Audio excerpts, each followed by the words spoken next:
Our weekly national reminder. It was a grand plan launched in 2018 to give Kenyans jobs, good health, full stomachs and a roof over their heads. It marked the beginning of President Uhuru Kenyatta's legacy projects known as the Big Four agenda. 4 years on and just months to when the president exits State House, our very own Victoria Rubadiri takes you through the manufacturing pillar of tonight's national reminder, lest we forget.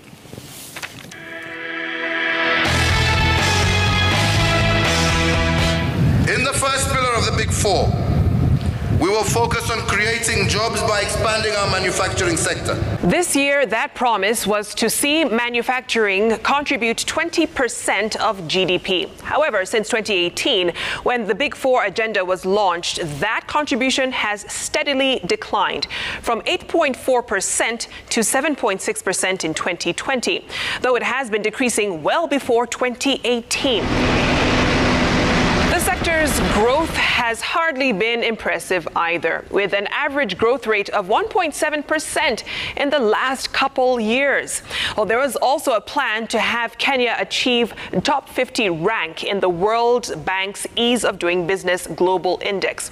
This goal Kenya has gotten quite close to, hitting position 56 in 2020, but slumping to 60 by last year. But perhaps the biggest promise under the manufacturing pillar was creating 1 million new jobs in the sector. In the textile, apparel and cotton sectors, a total of 153,790 were generated in the years 2018 and 2019. Well, this was against a target of 600,000 jobs. When it came to leather, the target was to create 50,000 jobs, manufacture 20 million shoes, and train and set up 5,000 cottage industries. Though there is no official data on the number of jobs created, the cottage industry target was hit. In addition, a leather park in Machakos was constructed on 500 acres of land. In the most recent update in May last year, EPZA board chairman Paul Gisheru said the 17 billion shilling project was complete, with machines installed and just awaiting investors to move in. In agro-processing, 1,000 SMEs and 20,000 jobs were to be created. To date, the only numbers that have been confirmed are the 246,272 jobs generated in 2018 and 2019. As far as industrial parks and special economic zones, 50,000 jobs were to be created, while the Naivasha and Dongokundu parks were to be started. None have been constructed yet.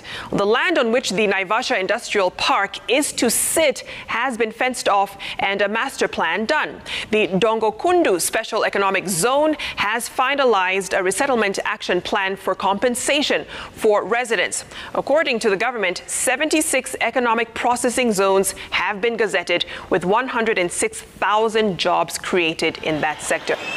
We also want to significantly expand fishing. Instead of the current 2,500 metric tons of fish we process annually, our intention is to process 18,000 metric tons and grow the blue economy sevenfold. This was to create 20,000 jobs and see the construction of a $20 million fish feed mill. A current status on this: in May 2021, the Kenya Ports Authority revealed plans to construct a 1.3 billion shilling modern facility at Shimoni, Kwale County, in the Shimoni Industrial Fishing Port Project. Now, the works began in July 2021 and are still ongoing. The port will include a multi-purpose berth that will incorporate fish and conventional cargo handling, cold storage facilities, reefer stations, and value addition, including fish processing plants. The ICT sector by now was to assemble phones, TVs, and laptops and have at least 5 business processing outsourcing players, develop an IT entrepreneurs program, as well as create 10,000 jobs.